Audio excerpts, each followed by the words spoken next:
Hey, so this is God's truth against the devil's lies. Have you ever been in a situation where it feels like you're asking God for something and it's not coming the way you planned it? Or you are trusting God for something and the devil in his usual self will come and tell you, you want to stay there and keep believing God. You want to stay there and keep believing God. You better forget God and go to another means. Go find your solution somewhere else. Forget about this God thing and just source for your solution somewhere else. Anyways, I bring you the news flash. Other than, battling about it, other than wanting to yield to the devil, remember this for sure, that God's ways are not our ways. His ways, just like the heavens are far from the earth, so are his ways far and higher than our ways. Okay? So trust God, seek to know what God's intents are for that thing.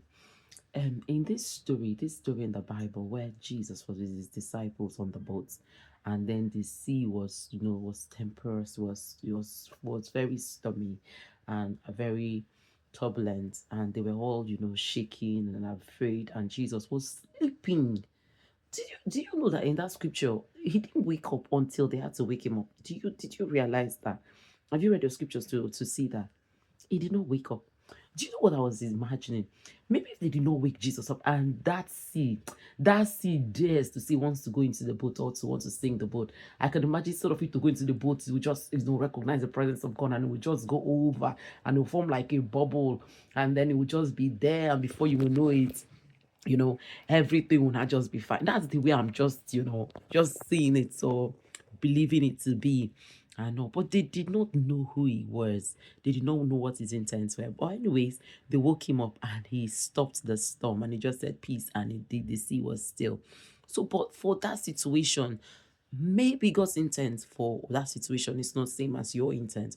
So that I'm worrying, not that I'm wanting to give into the devil's backing and calls to let go of God, to forget God and go another way. Be like Job that says, I will wait until my change comes.